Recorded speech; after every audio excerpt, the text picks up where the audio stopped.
Aujourd'hui, nous avons décidé de voyager au-delà du Moyen-Âge pour entrer dans les débuts de l'ère moderne. Je comprends votre point de vue. Malgré nos 1000 ans d'histoire médiévale à explorer, pourquoi devrions-nous chercher ailleurs? Eh bien, la réponse était facile. Le grand incendie de Londres a été l'une des plus grandes catastrophes jamais survenues dans la ville. Et c'est une histoire tout simplement trop extraordinaire pour ne pas être racontée sur 4 jours, du dimanche 2 au mercredi 5 septembre 1666. Londres a été submergée par le plus grand et le plus rapide incendie qu'elle ait jamais connu. Attisé par les vents de l'Est, il s'est rapidement propagé à travers la ville comme un prédateur implacable, consommant tout sur son passage. Quand le vent a finalement baissé et que les flammes se sont finalement éteintes, la dévastation était claire à voir, amenant le célèbre diariste Samuel Pepys à déclarer que c'était le spectacle de désolation le plus triste qu'il ait jamais vu. Bienvenue à Medieval Madness. Un tout nouveau monde. En 1651, Oliver Cromwell était mort. Après l'exécution du roi Charles Ier et son succès dans la guerre civile anglaise, Cromwell avait été le lord protecteur de l'Angleterre, de l'Écosse et de la Première-Irlande. La Grande-Bretagne était devenue une république. Le fils de Cromwell, Richard, a cédé le pouvoir au Parlement et il a été proclamé que le prince Charles avait été le monarque légitime du trône anglais depuis l'exécution de son père, le roi Charles II, en 1649. Le prince est revenu à Londres de l'exil et a été couronné roi Charles II à l'abbaye de Westminster en 1661.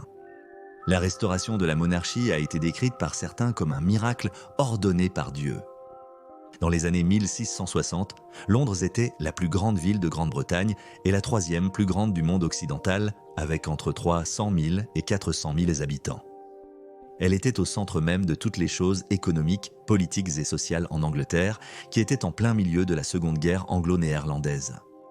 Presque toutes les batailles se déroulaient en mer, les conflits remportant principalement sur le commerce et les territoires d'outre-mer. Il y avait donc beaucoup d'hostilité envers les Néerlandais dans la capitale. La Grande Peste était endémique depuis les premiers jours de la peste noire au milieu du XIVe siècle, avec des épidémies sporadiques. XVIIe siècle à Londres, l'un des pires bilans de mortalité s'est produit l'année avant le grand incendie.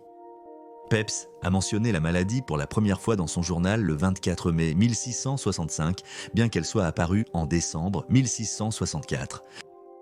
Après une visite dans un café, où il n'avait pas été depuis longtemps, il a déclaré que toutes les nouvelles sont de la peste qui grandit sur nous. À la fin de juin, Pepys avait peur parce que la peste augmentait considérablement et qu'elle s'était propagée à son bout de ville. À ce moment-là, le nombre de morts s'élevait à 1165. John Evelyn était un écrivain et un fonctionnaire gouvernemental. Il était également un ami de Pepys. Il a tenu un journal de sa vie qui s'étendait de l'époque où il était étudiant dans les années 1640 jusqu'à sa mort en 1706. Concernant la peste, il a noté, je cite, « La rue dépeuplée, les boutiques neuves fermées, et tout dans un silence de deuil, ne sachant pas à qui serait le tour suivant. Dans la ville, à l'hiver de 65, la peste s'était éteinte, emportant plus de 68 500 personnes avec elle. » Comme prévu, les quartiers les plus pauvres de Londres ont été les plus touchés en raison des problèmes de surpopulation et des conditions d'hygiène déplorables dans les quartiers pauvres. Non pas parce que les personnes plus riches étaient immunisées contre la maladie, mais plutôt parce qu'elles pouvaient se permettre de quitter les limites de la ville et de voyager à la campagne jusqu'à ce que l'épidémie soit terminée. Cependant, contrairement à la maladie, le feu détruisait tout, qu'il appartienne à des riches ou à des pauvres. Oui, il était plus susceptible de se déclarer dans une zone densément peuplée, mais une fois qu'il prenait, il consumait la masure d'un citoyen pauvre tout aussi facilement que les locaux d'un riche marchand. En 1666, la relation entre les habitants de Londres et la couronne était souvent tendue. Pendant la guerre civile anglaise, Londres était un bastion républicain. La ville économiquement diversifiée et prospère était toujours considérée comme une menace par Charles II en raison des soulèvements républicains au début des années 1660. Les magistrats de la ville étaient assez âgés pour avoir combattu dans la guerre civile et se souvenaient comment c'était la première tentative infructueuse du roi Charles pour essayer de s'emparer du pouvoir absolu qui avait causé toute la mort et la souffrance. Ils empêcheraient sûrement toute prétention similaire chez son fils. Même lorsque le grand incendie menaçait la ville et que Charles offrait des troupes et d'autres ressources, même s'il y avait un état d'urgence et que le désastre était imminent, l'idée d'avoir les soldats du roi à l'intérieur des murs de la ville était de la dynamite politique. Malheureusement, cela signifiait que lorsque Charles a pris le commandement de la situation, l'incendie était déjà complètement hors de contrôle. Tic-tic-boom. Londres n'était pas étrangère aux incendies destructeurs, ayant été détruite pour la première fois vers 61 après Jésus-Christ, lorsque Boudica et ses partisans, les Icénies, ont incendié la ville lors de leur révolte contre les Romains.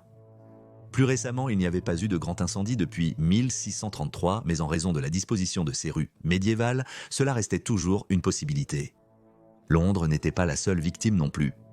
Les incendies de ville étaient un problème mondial. En 1657, le grand incendie d'Edo, au Japon, a brûlé plus de 75% des bâtiments et tué environ 600 000 personnes. L'incendie d'Istanbul a tué 40 000 personnes et a détruit les 2/3 de la ville, et en 1728, le grand incendie de Copenhague a perdu 80% de ses structures. Malgré la prudence des citoyens, des accidents seraient toujours inévitables. Chez eux, les gens s'éclairaient à la bougie et cuisinaient sur des feux ouverts. Les écuries étaient remplies de foin. Certaines personnes avaient même de la poudre à canon chez elles, car ceux qui se battaient pour la nouvelle armée modèle de Cromwell avaient conservé leurs mousquets de la guerre civile. Londres était une boîte d'allumettes prête à s'enflammer. Dans la période relativement courte de 100 ans entre 1550 et 1650, au moins 330 000 personnes supplémentaires s'étaient entassées à Londres, la majorité d'entre elles ayant peu d'argent. Beaucoup se sont installés en dehors des murs dans les banlieues connues sous le nom de Liberté, qui étaient toujours sous la juridiction de la ville. Les gens aisés vivaient au centre, dans leurs vastes demeures de briques et de pierres, et parmi les personnes plus pauvres qui vivaient à l'intérieur des murs, elles résidaient en périphérie ou au bord de la rivière dans des taudis de mauvaise qualité, densément peuplés. La ville était essentiellement un dédale médiéval de rues étroites et sinueuses et de ruelles. Les constructions en bois et les toits de chaume, interdits depuis des siècles, étaient toujours utilisés car les citoyens ne pouvaient se permettre mieux. Pour aggraver les choses, beaucoup des maisons en bois de 2 et 3 étages avaient des étages supérieurs qui débordaient sur la rue, connue sous le nom de saillies pour maximiser l'espace. Certains de ces débordements étaient si proches l'un de l'autre que 2 femmes pouvaient y se pencher par leurs fenêtres de côté opposé de la rue et se serrer la main. Il était difficile de voir le ciel. Ce type de logement était une bombe à retardement en termes de risque d'incendie. Comme l'a noté un observateur, je cite, « Comme il facilite une conflagration, il entrave également le remède ». En 1661, Charles II a interdit les avancées et les fenêtres en surplomb à cause du risque, mais la proclamation a été ignorée. Même en 1665, lorsqu'il a ordonné l'emprisonnement de tous les constructeurs qui enfreignaient la loi et la démolition de tous les bâtiments fautifs, la décision n'a eu que peu ou pas d'impact. Baker, grand faiseur de feu, c'était un jour de fierté pour Thomas Farrano lorsqu'il a rejoint la vénérable compagnie des boulangers de la ville de Londres en 1637. À l'âge de 34 ans, il avait ouvert sa boutique et se considérait comme un membre précieux de la société. Il fournissait des biscuits de navire à la marine royale lors de la guerre anglo-néerlandaise. Il habitait désormais au-dessus de sa boulangerie sur Fish Yard, une ruelle adjacente à Pudding Lane. Ses voisins comprenaient Thomas Burt, le greffier de la paroisse, un tourneur nommé John Beebe, un porteur d'eau nommé Henry Moore, George Porter, un plâtrier, Alice Spencer, une veuve, et Thomas Blurt, qui était un sacristain et s'occupait de l'église et du cimetière voisin. Fariner lui-même était marguillier d'église. Samuel Pepys, qui tenait son célèbre journal et était administrateur naval, a régularisé en 1665 les approvisionnements alimentaires de la marine royale avec des rations comprenant, je cite, « une livre quotidienne de bons, propres, doux, sains, bien cuits et bien conditionnés blé et biscuits ». L'entreprise de Fariner était suffisamment prospère pour employer un apprenti et une femme de ménage. Fariner prétendit plus tard que l'incendie était d'origine criminelle. Il a déclaré qu'après minuit, il avait, je cite, « parcouru toutes les pièces et n'avait trouvé de feu que dans une cheminée où la pièce était pavée de briques, feu que j'avais soigneusement arrangé en braise, aucune fenêtre ou porte ne pouvant laisser le vent les perturber, et que c'était absolument incendié volontairement. » Selon les registres de la taxe sur les foyers, la boulangerie disposait de 5 foyers. Charles II a introduit l'acte en 1662 qui décrétait que quiconque payait plus de 20 shillings par an de loyer devait payer 2 shillings par an pour chaque poêle, feu et foyer à l'intérieur de la propriété. Le nombre de foyers dans un bâtiment pourrait indiquer sa taille ou le statut des personnes y vivant. Le boulanger et le reste de sa maison ont été réveillés aux premières heures de la matinée par l'odeur de la fumée et l'horreur qu'un incendie était maintenant bien établi dans la boutique en dessous. Incapable d'utiliser les escaliers, tout le monde a été contraint de grimper par l'une des fenêtres de l'étage et de monter sur le toit de la maison voisine. La malheureuse servante de la boulangerie était si terrifiée qu'elle a refusé de suivre et a été laissée derrière dans le bâtiment en flammes. Elle est devenue la première, mais certainement pas la dernière, victime de l'incendie. Ferner a affirmé avoir vérifié la propagation de l'incendie et constaté qu'il n'avait pas débuté près de la cheminée ou du four, ni atteint le combustible inflammable dans la cour. Il a juré que le bois mis à l'intérieur du four pour sécher par son apprenti a été retrouvé plus tard intact par les flammes. Il n'est pas surprenant que Faron ait nié toute culpabilité pour la catastrophe, compte tenu de l'ampleur du désastre qui allait se dérouler. Cependant, un témoin a affirmé qu'il s'est écoulé plus d'1 heure avant que le feu ne se propage à l'une des propriétés voisines et qu'il avait largement le temps de déplacer les meubles de sa maison avant que celle-ci ne prenne également feu. Pendant ce temps, à 3 heures du matin, à plus d'un quart de mile de distance à Seething Lane, la servante Jane Birch réveillait son maître Samuel Pepys. La veille, Pepys avait passé la matinée au bureau avant d'aller voir une pièce de théâtre avec sa femme. Il a évité de voir le jeune Killigrew, le valet de chambre du duc de York qu'il n'aimait manifestement pas, puis il a continué à manger et à boire, devenant si joyeux qu'il est rentré chez lui en chantant. Après avoir écrit quelques lettres, Pepys est allé dormir. Il a écrit, je cite, « Je me suis levé, j'ai mis ma robe de chambre et je suis allé à la fenêtre de la servante. Mais n'étant pas habitué à de tels incendies qui ont suivi, j'ai pensé que c'était assez loin et donc je suis retourné au lit et je me suis rendormi. » Pepys n'était pas le seul à ignorer l'incendie qui s'intensifiait. Le Lord Mayor, Sir Thomas Bloodworth, regardait par la fenêtre de sa chambre à Maiden Lane, Aldersgate. Il n'était pas non plus troublé par ce qu'il voyait et retourna à son lit, déclarant que l'incendie était si insignifiant, je cite, « Une femme pourrait l'éteindre en urinant ». Bloodworth est finalement apparu à l'origine de l'incendie sur Pudding Lane, relativement détendu malgré la situation. À ce moment-là, l'auberge Star, un bâtiment substantiel avec 29 foyers remplis de matière combustible, avait été rasé. Il est possible que l'on ait dit à Bloodworth de permettre la démolition de propriétés à proximité pour arrêter la progression de l'incendie. Il a refusé, demandant citation « Quand les maisons auront été abattues, qui paiera les frais de leur reconstruction ?» Un commentaire qui a amené Pepys à se référer plus tard au Lord Mayor comme à un homme stupide. En fin de compte, c'est une insulte plutôt généreuse. Des arcs et des flèches contre la foudre. Il n'y avait pas de brigade de pompiers organisée dans la ville en 1666. La lutte contre l'incendie incombait à la garde.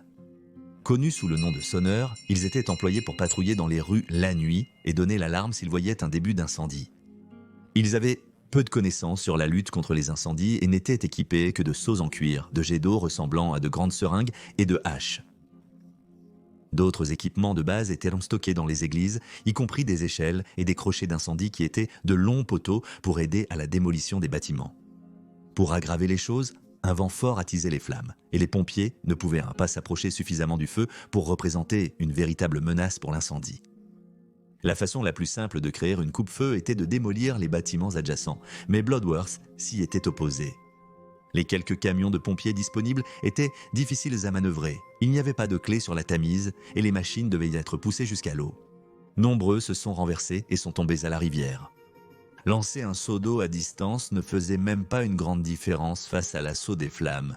Et je cite, « En peu de temps, l'incendie est devenu trop grand pour être maîtrisé par n'importe quelle machine ou travailler près de lui. » Pudding Lane était proche de Thames Street qui courait parallèlement à la rivière près du pont de Londres. La zone près du front de mer était très dangereuse en raison des habitations en bois goudronné construites de manière rapprochée. Le clergyman Edward Waterhouse, membre de la Royal Society, a décrit les bâtiments le long de cette partie de la rivière comme étant, je cite, « le dépôt de tous les combustibles, huile, chanvre, lin, goudron, cordage, houblon, vin, eau-de-vie et autres matériaux favorables au feu. Pleine de rues étroites, de vieux bâtiments tous en bois, tous contigus les uns aux autres, tous remplis de nourriture pour le feu, tous au cœur même du commerce et de la richesse de la ville. » Saint Magnus le Martyr fut la première église paroissiale à être revendiquée. À 8 heures du matin, l'incendie s'était propagé au pont de Londres et les bâtiments qui s'y trouvaient ont été détruits. L'Enfer, le livre de l'Apocalypse, est le dernier livre du Nouveau Testament.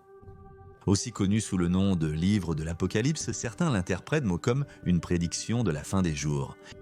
Il parle de la seconde venue de Jésus et de la défaite de l'Antéchrist. Il décrit également des visions prophétiques d'un dragon à 7 têtes, d'un serpent et de la bête, dont le nombre est 666. Étant donné que de petits incendies éclataient régulièrement, et voyant à quel point la capitale était inflammable, les prédictions d'un incendie apocalyptique n'étaient guère surprenantes. À cela s'ajoutait le mépris pour les frivolités des riches à Londres pendant la Restauration. Charles et sa cour étaient considérés comme menant un style de vie décadent de basse moralité. Le roi avait une pléiade de maîtresses et au moins une douzaine d'enfants illégitimes. Cependant, il n'a pas réussi à produire un héritier et a aggravé la situation en nommant son frère catholique James, duc de York, comme successeur. Les lois puritaines qui interdisaient bien des choses comme les sports, le théâtre et Noël, introduites par Oliver Cromwell pendant le protectorat, ont été abrogées par le roi. La comédie de restauration grivoise est devenue populaire, tout comme la littérature de restauration. Et à la cour, il y avait des libertins comme Lord Rochester qui défiaient les principes moraux et n'avaient aucune retenue sexuelle.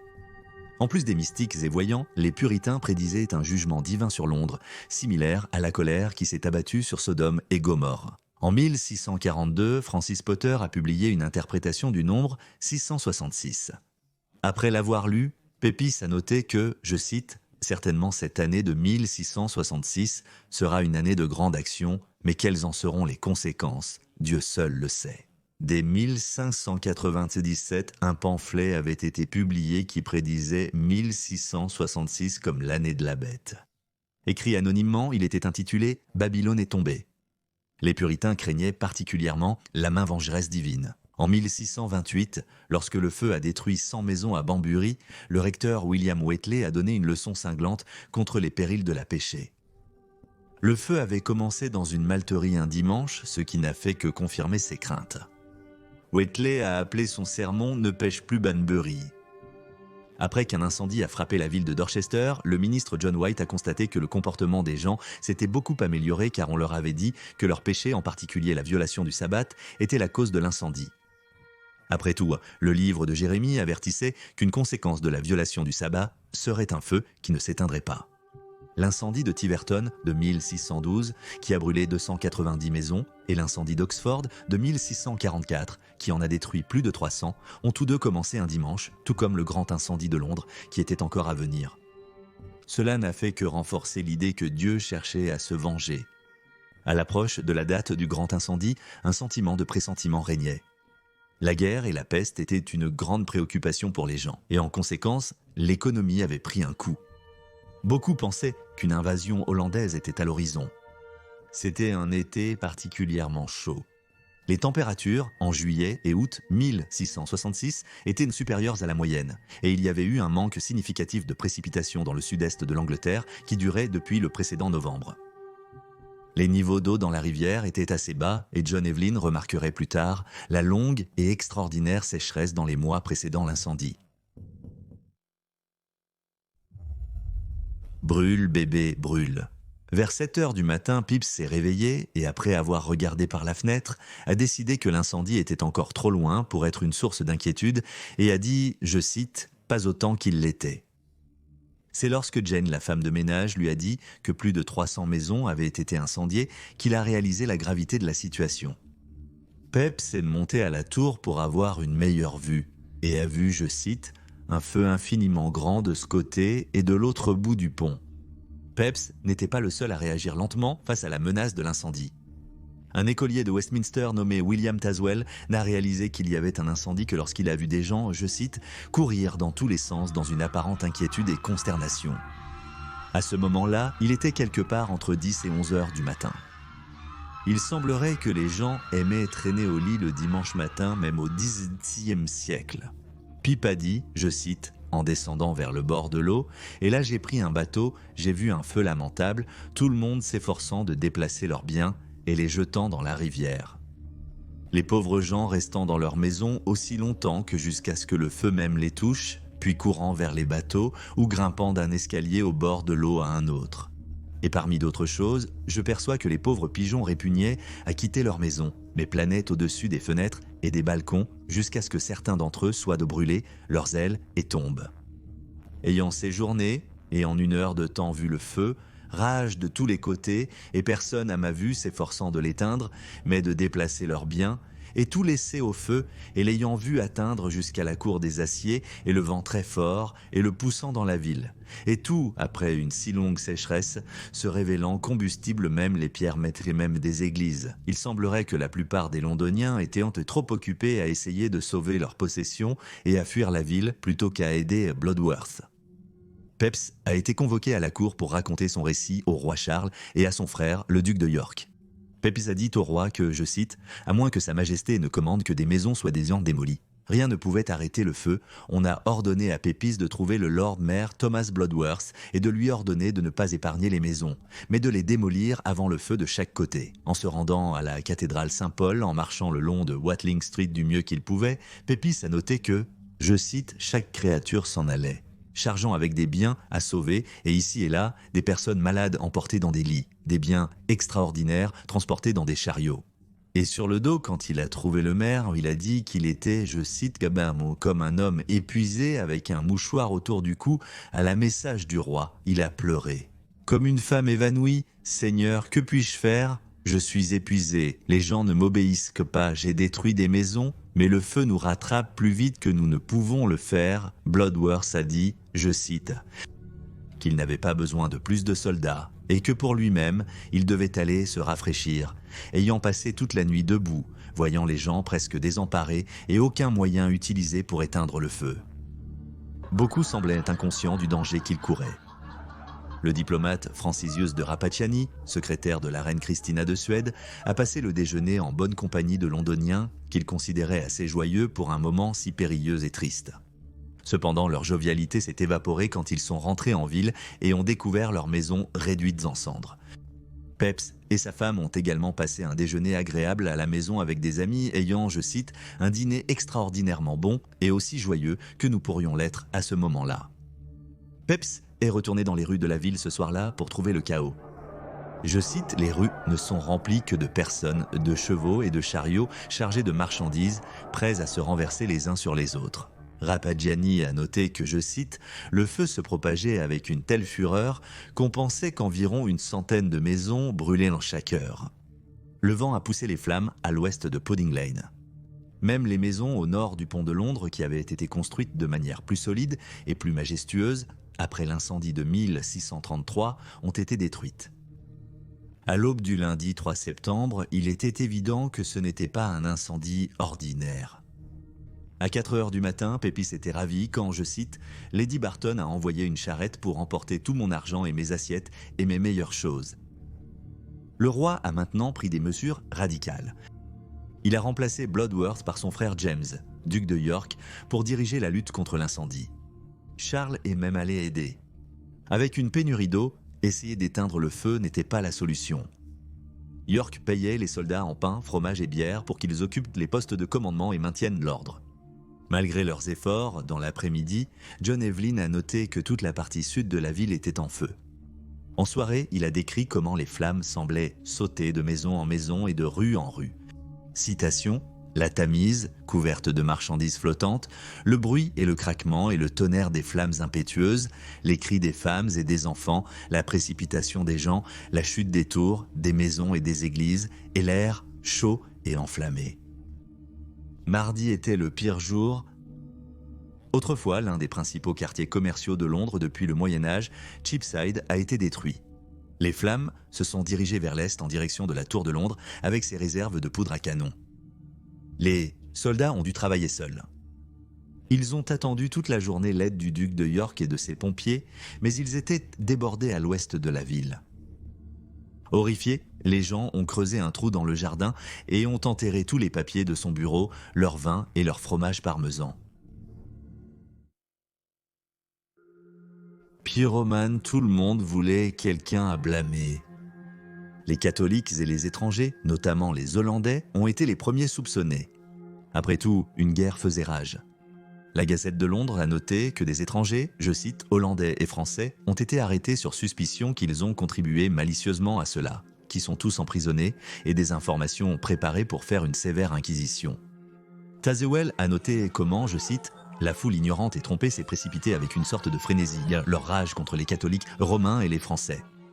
Un certain Monsieur Light prétend avoir eu une conversation avec un papiste zélé quelques semaines avant l'incendie, qui lui a demandé, je cite, « Vous attendez de grandes choses, et en chose 166, et pensez que Rome sera détruite, mais si c'était Londres ?» En ce qui concerne Elizabeth Styles, elle a accusé les Français, affirmant qu'un Français lui avait dit qu'en octobre, il ne resterait pas une maison entre Temple Bar et le pont de Londres. Un Français a été battu avec une barre de fer, un autre a failli être démembré.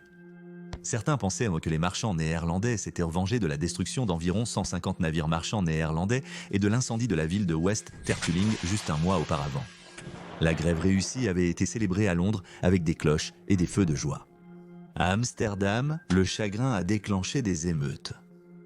Plus tôt au printemps de 1666, il y avait eu un complot pour assassiner Charles II, prendre le contrôle du gouvernement et incendier la ville.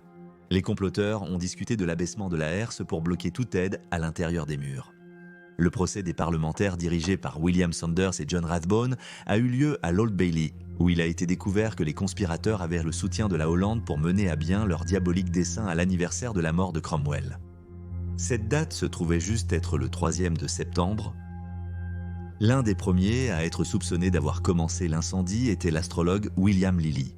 Il a publié un pamphlet intitulé « Monarchie ou pas de monarchie » en 1651. Dans celui-ci, certaines illustrations prédisaient l'avenir de la nation de manière apocalyptique.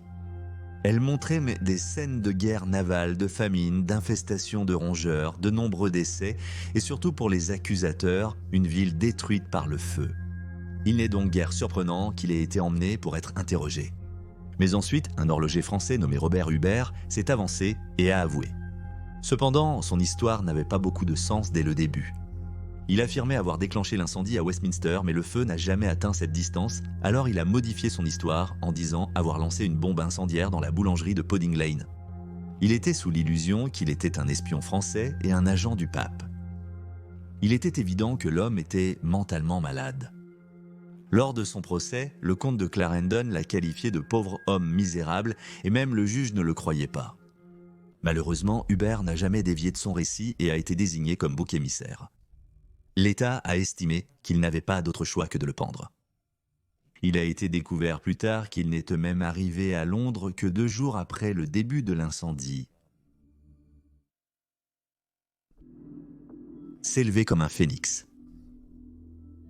Enfin, le mercredi 5, probablement à cause du programme de démolition, c'était fini. Le feu s'est terminé à Pea Corner, à l'ouest de la ville. Londres a été détruite. Des dizaines d'églises avaient été éventrées, ainsi que des milliers de maisons, le seul pont de Londres et la cathédrale Saint-Paul qui était maintenant une triste ruine. En cours de restauration, son échafaudage avait pris feu et le toit de plomb avait fondu. Les gens erraient, perdus et hébétés. Evelyn, je cite, a continué à pied avec une difficulté extraordinaire, grimpant sur des tas de décombres encore fumants, le sol sous mes pieds, si chaud qu'il a non seulement fait transpirer mais a même brûlé les semelles de mes chaussures. Au nord de la ville, il a observé 200 000 réfugiés prêts à périr de faim et de dénuement.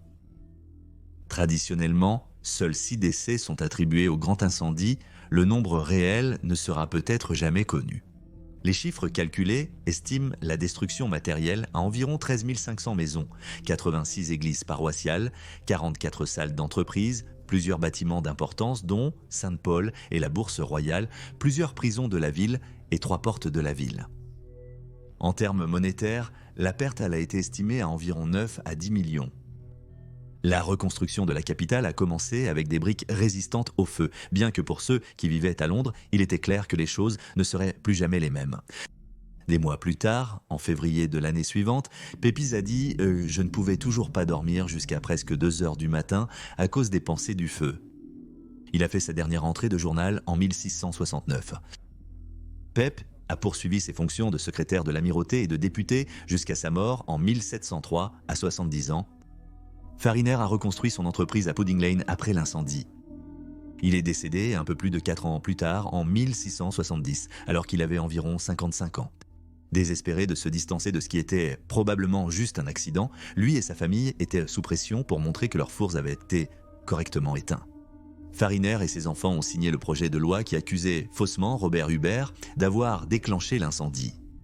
3 membres de la famille Fariner faisaient également partie du jury qui a condamné le Français. Merci d'avoir regardé cet épisode de Folie médiévale. N'hésitez pas à nous laisser un commentaire sur votre avis et dites-nous si vous voulez voir d'autres longs documentaires similaires. Je vous souhaite un excellent réveillon du Nouvel An et au plaisir de vous revoir en 2025. Santé!